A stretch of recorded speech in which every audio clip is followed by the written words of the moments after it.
Mais d'abord, -2 à -4 degrés attendus la nuit prochaine, des températures en dessous de zéro, même en pleine journée.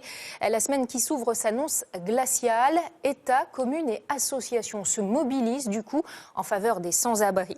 Exemple en Seine-Saint-Denis, Mathieu Caillot, Emmanuel Hunsinger. Pour ce qui est d'un endroit où dormir, pour l'instant, on n'a pas de réponse pour ce soir. On ne sait pas encore.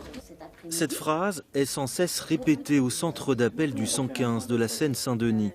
Les demandes d'hébergement d'urgence excèdent le nombre de places disponibles. Une soixantaine de personnes se retrouvent sans solution tous les jours.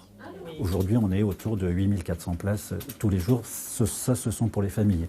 Du côté des isolés, actuellement, si on prend les chiffres de ce week-end, nous avions 45 hommes pour lesquels nous n'avons pas pu offrir une possibilité d'hébergement, et 11 femmes, ce qui est considérable aussi. Il faut noter que c'est surtout sur les femmes isolées qu'on a des difficultés.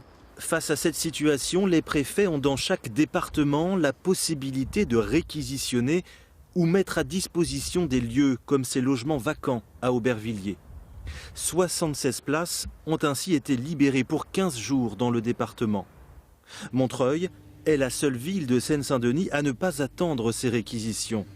Dès le 15 décembre, elle met à disposition des sans-abri à 18 h, 32 places dans ce gymnase et leur offre le repas du matin et du soir. Il va faire très froid, donc du coup le dispositif est prolongé jusqu'à la fin du mois. Et on espère trouver une solution pour chaque personne qui sera hébergée dans le gymnase. On ne laisse pas les gens dehors quand ils risquent de mourir. Et cette espèce d'égoïsme que professent certains maires qui se baladent avec leur refus d'accueillir les personnes sans domicile fixe est une honte. Ils devraient avoir honte de se présenter à leurs concitoyens sans avoir le minimum d'humanité. L'année passée, tous les sans-abri ayant occupé ce gymnase ont été accompagnés par une assistante sociale et ont retrouvé un logement.